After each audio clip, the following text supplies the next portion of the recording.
भंडारा गोंदिया जिला वासियों के लिए खुशखबर है। अब आपका मनपसंद channel BS crime India news अब आपके केबल नेटवर्क पर, जी हां, अपने केबल नेटवर्क के एशियन चैनल नंबर 13 पर उपलब्ध है। बीएस क्राइम इंडिया न्यूज पर खेल, राजनीति, क्राइम, साहित्य व अन्य खबरें प्रकाशित की जाती है। हमारे साथ जुड़ने के लिए तथा हमारे चैनल में खबरें, विज्ञापन आदि के लिए संपर्क करें 8669151757 पर।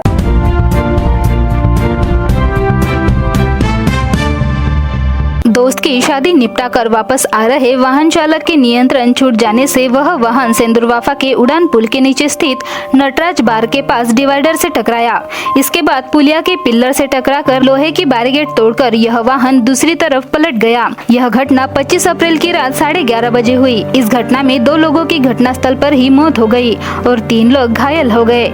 इसमें एक की हालत गंभीर बताई गई है। मृतकों में गणेशवाड़ साकोली निवासी संदीप श्रावण कुरसुंगे उम्र 25 वर्ष और सेंदुरवाफा निवासी सारंग कदरेवाल उम्र 25 वर्ष का समावेश है। वही घायलों में गणेशवाड़ निवासी विशाल वाघाड़े उम्र 25 वर्ष, प्रणय बैरागी उम्र 24 वर्ष और सेंदुरवाफा निवासी कुणाल ठाकरे उम्र 19 वर्ष का समावेश है। प्राप्त जानकारी के अनुसार घायलों कार क्रमांक MH40 BG 2660 को चालक विशाल वाघाड़े चला रहे थे, लेकिन अचानक उनका वाहन पर से नियंत्रण छूट गया और उक्त घटना हो गई। इस दौरान वाहन में सवार संदीप कुरसुंगे एवं सारंग कदरेवाल की घटनास्थल पर ही मृत्यु हो गई, जबकि वाहन चालक विशाल वाघाड़े, प्रणय बैरागी तथा कुणाल ठाकरे घायल हो गए।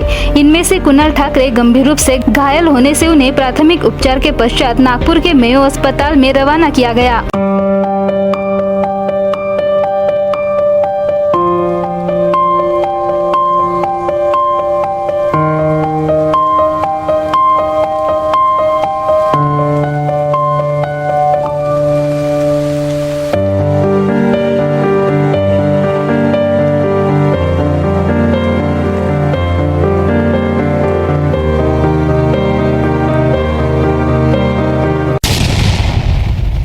भंडारा गोंदिया जिले का लोकप्रिय news channel BS crime India news Lok Sabha के चुनाव के समय संदेहजनक व्यक्ति ने हैकर द्वारा बीएस क्राइम इंडिया न्यूज की जीमेल आईडी को हैक कर लिया था, जिसकी शिकायत भंडारा जिले के सभी प्रिंट और इलेक्ट्रॉनिक मीडिया के पत्रकारों ने मिलकर पुलिस अधीक्षक लोहित मतानी और साइबर पुलिस थाने में दी थी। जिसके बाद स्वयं पुलिस अधीक्षक ने हैक की गई जीमेल आईडी को पुनः वापस लाने के लिए व बीएस क्राइम इंडिया न्यूज शुरू होने के लिए साइबर की टीम से वार्तालाप किया। आपको बता दें कि बीएस क्राइम इंडिया न्यूज कुछ लोगों की खबरों के माध्यम से हकीकत बयां कर रही है, जिससे आम लोगों को फायदा मिल रहा है, लेकिन जिन लोगों का नुकसान हो रहा है उनमें से ही कुछ लोग बीएस क्राइम इंडिया न्यूज के संदेह में हैं कि इन लोगों ने बीएस क्राइम इंडिया न्यूज के चैनल को हैक कराया होगा, ताकि बीएस क्राइम इंडिया न्यूज हमेशा के लिए बंद हो जाए। पुलिस अधीक्षक के आदेश से साइबर और हैकरों ने 7 से 8 दिन की कड़ी मेहनत के बाद बीएस क्राइम इंडिया न्यूज के जीमेल को फिर से जीवित किया और हैकरों के मुंह से इस जीमेल आईडी को छीन लिया। बीएस क्राइम इंडिया न्यूज के संपादक शमशेर खान ने कुछ लोगों की हैक करने में संदेह जताया था, जिसकी जांच शुरू है। आपको बता दें कि BS crime India news ID को हैक करने के लिए स्पेन और जर्मनी जैसे देशों के हैकर्स की मदद लेकर आईडी हैक की गई, लेकिन साइबर पुलिस विभाग ने इस घटना की जाँच कर गूगल को इसकी जानकारी दी। साथ ही सीबोर्ड एक्स टेक्नोलॉजीज के आकाश खेड़ीकर की मदद से जीमेल आईडी को हैकरों से बचाकर सुचारू रूप से शुरू किया गया। BS crime India news police अधीक्षक साइबर की टीम को तहे दिल से शुक्रिया अदा करता है और उम्मीद करता है कि जल्द से जल्द हैकर को पकड़कर उस पर उचित कार्रवाई की जाए। सर, भंडारे का एक चैनल जो है हैक किया गया था, उसकी तकरार आपके पास दी गई थी। उसके बाद क्या प्रोसेस की गई? अभी वो चैनल पूरी तरह से शुरू हो गया है, किस तरह से उसकी प्रोसेस की गई और उसको किस तरह से रिकवर किया गया? भंडारा का जो मीडिया का चैनल था बीएस क्राइम न्यूज़, जिसको किसी अननोन लोगों ने हैक किया था, उससे एक्सेस लिया था, तो उससे रिलेटेड अकाउंट रिकवरी से रिलेटेड हमने गूगल को मेल किए और रिपीटेड मेल करके रिमाइंडर्स उनको भेजे और साइबर एक्सपर्ट की मदद से उसको रिकवरी करने का भी प्रयास किया। फिर कल के दिन में वो चैनल रिकवर हो गया है और एक्सेस अभी वापस मिल गया है। कुछ IP एड्रेस भी मिले हैं, जिससे हम लोग ये पता लगाने की कोशिश कर रहे हैं कि वो हैकिंग किसने की थी। जल्दी आरोपी का भी पता लग जाएगा। मौसम विभाग द्वारा भंडारा जिले में 27 अप्रैल को फिर से येलो अलर्ट जारी किया गया है। इस दौरान कुछ स्थानों पर गरज चमक के साथ बारिश की संभावना जताई गई है, जबकि 26 अप्रैल को ग्रीन अलर्ट जारी किया गया था। इसके बाद भी जिले में दोपहर में कुछ स्थानों पर हल्की फुहारें बरसी, लेकिन उसके बाद दिन भर तापमान सामान्य रहा। फिर शाम को ठंडी हवाएं चलने लगी। पिछले 15 दिनों से मौसम का मिजाज पूरी तरह से बिगड़ा हुआ है। एक दिन के पश्चात कभी तेज धूप तो कभी बादलों से भरा आसमान, ऐसा धूप छाव की आंख में चोली का खेल शुरू है। जिले में मौसम विभाग ने फिर से 27 अप्रैल को येलो अलर्ट जारी किया है, जिसके कारण गरज के साथ ओलावृष्टि भी हो सकती है। इसलिए जिला आपदा प्रबंधन की ओर से सावधानी बरतने की चेतावनी दी गई है। 2 दिन पूर्व हुए तेज हवाओं के साथ बारिश के कारण किसी भारी नुकसान की संभावना नहीं है, लेकिन बदरीले मौसम और बेमौसम बारिश के कारण रबी फसलों के नुकसान की संभावना जताई गई है। पूरे राज्य को झकझोर देने वाली दुखद घटना 19 अप्रैल को गोंदिया जिले के देवरी तहसील के गोटनपार में घटित हुई थी। अज्ञातों ने 12 साल की बच्ची के साथ दुष्कर्म कर उसकी हत्या कर दी थी। घटना के 6 दिन बाद भी आरोपी का पता नहीं चलने से जिले भर में इस घटना का विरोध हो रहा है। वहीं पुलिस प्रशासन की कार्यशैली पर भी सवालिया निशान खड़े हो रहे हैं। शव इतनी बुरी हालत में था कि आशंका जताई जा रही थी कि उक्त बच्ची के साथ दुष्कर्म कर उसकी हत्या कर दी गई होगी। बड़े कसा वन क्षेत्र गोटनपार गाँव से कम 2 से 3 किलोमीटर दूर है। इस घटना की सूचना चिचगढ़ पुलिस थाने को दी गई। पुलिस ने तुरंत मौके पर पहुंची और जांच शुरू कर दी, लेकिन इस घटना के 7 दिन बाद भी आरोपी फरार है, जिससे देवरी तहसील और जिले के सामाजिक संगठन अब आक्रामक हो गए हैं। घोटनापार येथे घटना घडलेली आहे आणि कमीत कमी आता सगळे आम्ही तालुका लेवलवर निवेदन दिलेलं आहे आणि निवेदनाच्या माध्यमातून आम्ही संपूर्ण गोंदिया भंडारा जिल्ह्याला धरून, गडचिरोली जिल्ह्याला धरून कमीत कमी 1 लाख जेवढं आमचं आंदोलन राहणार आहे आणि कलेक्टर आणि SP महोदयावर तो आमचं आंदोलन राहणार आहे। आदिवासी समाजासोबत इतर समाजही आपल्यासोबत येणार आहे। संपूर्ण बहुजन समाज आमच्या पाठीशी आहे। आमच्या सोबत आज राजीव ठाकरेले जी आहेत आणि मराठा समाजाचे लोक काही आहेत आमच्यासोबत आणि सगळे राहणार आहेत, याची हमी देतो। त्यांची जागा आम्ही त्यांना दाखवणार, येणाऱ्या निवडणुकीमध्ये त्यांची जागा आम्ही त्यांना दाखवू। आम्ही वेळोवेळी त्यांच्याशी मागणी करता इलेक्ट्रॉनिक मीडियाच्या माध्यमातून, फेसबुक व्हॉट्सअपच्या माध्यमातून, तरी त्यांच्या कोणत्या प्रकारचं आम्हाला उत्तर आलेलं नाही आहे। जी घटना आपल्या गोंदिया जिल्ह्यामध्ये घडलेली आहे आणि आदिवासी विभागामध्ये घडलेली आहे आणि अशा प्रकारच्या एकूण एक अशा निरंतर घटना आमच्या गोंदिया जिल्ह्यामध्ये घटत आहेत, ही आमच्यासाठी फार लज्जास्पद गोष्ट आहे। कारण की आमचा गोंदिया जिल्हा हा गोंडी जिल्हा म्हणून ओळखला जातो आणि त्यामध्ये अशा प्रकारच्या ज्या घटना आहेत त्यामध्ये पुन्हा पुन्हा अशा घटना होणे हे आमच्याकरता फार लज्जास्पद गोष्ट असली तरी आमच्या ह्या समाजामध्ये जे झोपलेले आमचे आमदार, खासदार आणि आमच्या समाजामधले जे वेगवेगळ्या संघटनेचे लोक आहेत त्यांना मी आवाहन करू इच्छिते की अशा प्रकारच्या जर घटना घडत गेल्या तर आमच्यासारख्या ज्या स्त्रिया आहेत ज्या बाहेर निघू इच्छितात आणि समाजामध्ये वावरू इच्छितात त्यांच्याकरता ह्या समाजामध्ये कोणत्याच प्रकारची वाव राहणार नाही आणि संविधानाने जी दिलेले हक्क आहेत ते आम्हाला बजावता येणार नाही। जर आज आम्ही गप्प बसलं, आज आम्ही शांत राहिलं तर आम्हाला समाजामध्ये कोणत्याच प्रकारची मुभा भेटणार नाही। म्हणून मी स्त्री वर्गाला सुद्धा आवाहन करू इच्छिते की जी घटना घडलेली आहे, 12 वर्षाची जी चिमुकली आहे, तिचे जे वय आहे ते खेळण्याचे वय आहे आणि त्या वयामध्ये तिच्यावर अशा प्रकारचं निर्गुण हत्या झालेली आहे तिची, ती कोणत्याच स्वरूपामध्ये लोकांनी तिला एक्सेप्ट, जी जिवंतही राहिली असती तरी लोकांनी तिला स्वीकार केलं नसतं। कारण की आमच्या समाजामध्ये आहे की एका स्त्रीला थोडासा जरी हात लागला तर तिला स्वीकार करण्यामध्ये कुणाचीही एवढी मोठी हिंमत होत नाही आणि ती मरण पावलेली आहे।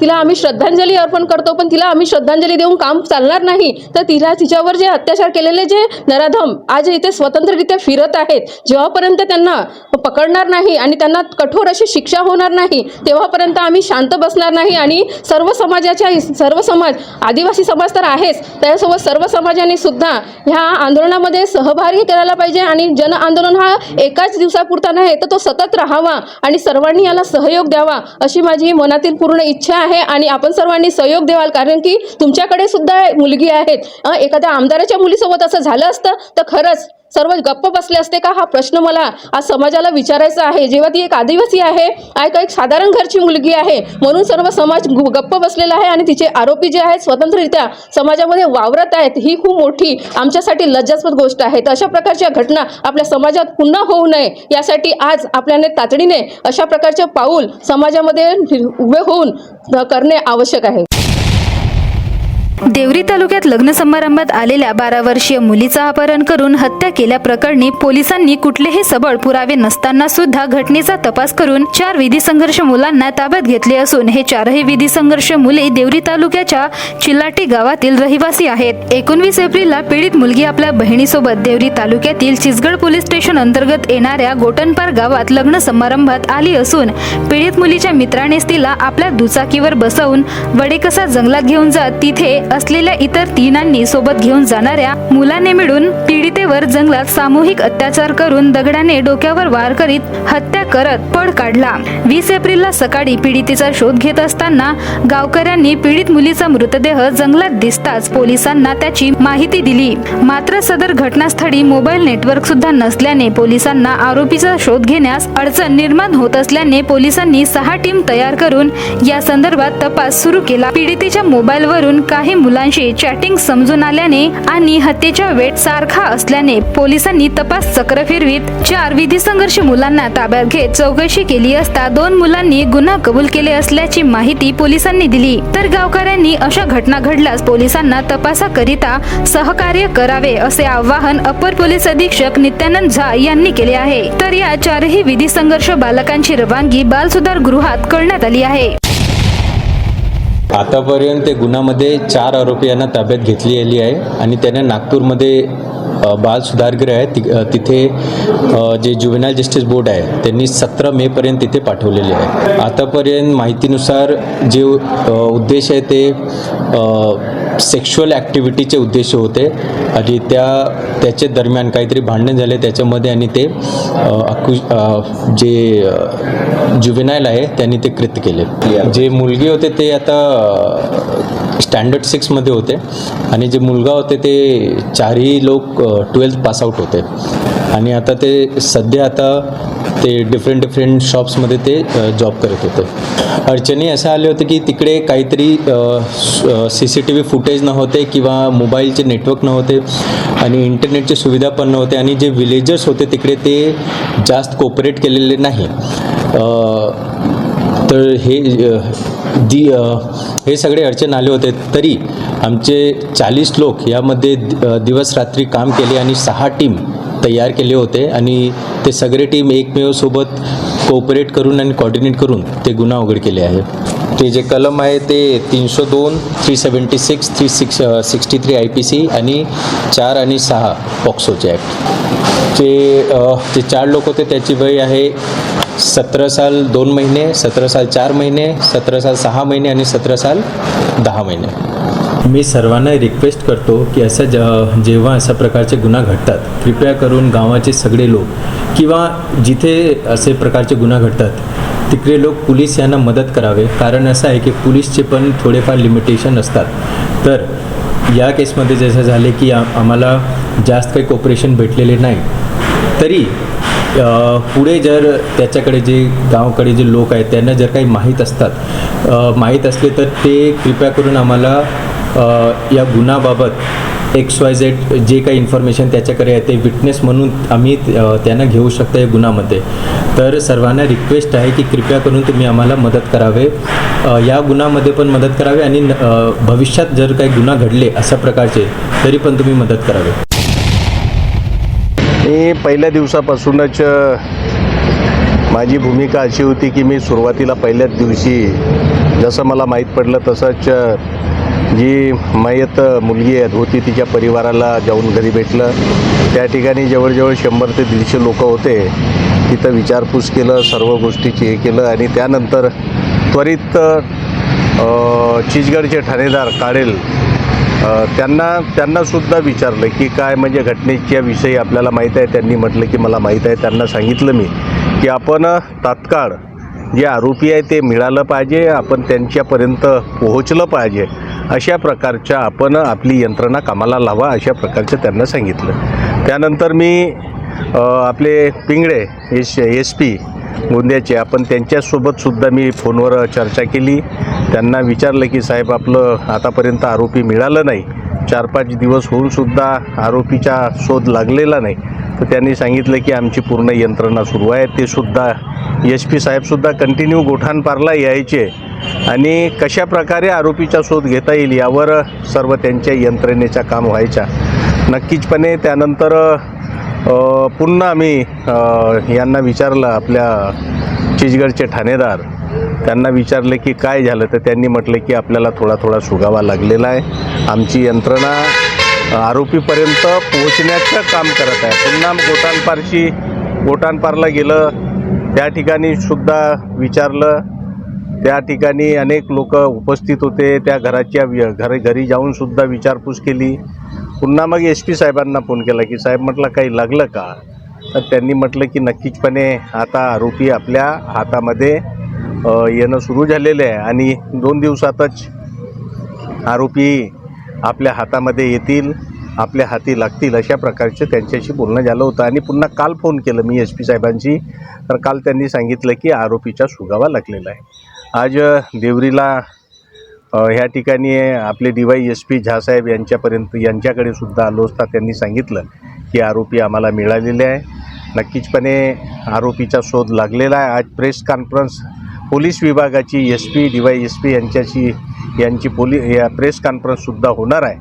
मी त्यांना सूचना केली आहे की आपण जास्तीत जास्त, आणि आमचीसुद्धा सर्व इच्छा आहे की जे आरोपी आहे त्या आरोपींना जास्तीत जास्त सजा मिळाली पाहिजे.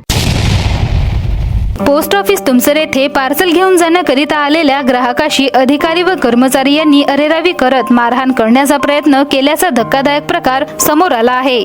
तालुक्याच्या ठिकाणी असलेल्या पोस्ट ऑफिस तुमसरमध्ये अधिकारी आणि कर्मचारी ग्राहकांशी अरेरावी करणे ही काही नवीन बाब नाही. मात्र आता या अरेरावीने आता कळस गाठला असून ग्राहकांना मारण्या इतपत पोस्ट ऑफिसच्या अधिकारी कर्मचाऱ्यांची मजल गेली असल्याने ग्राहकात रोष खदखदत आहे. अनिल कारेमोरे नामक ग्राहक आपला पार्सल आणायला पोस्ट ऑफिस मध्ये गेले असता पोस्टमॅनने पैसे घेऊन पार्सल दिले.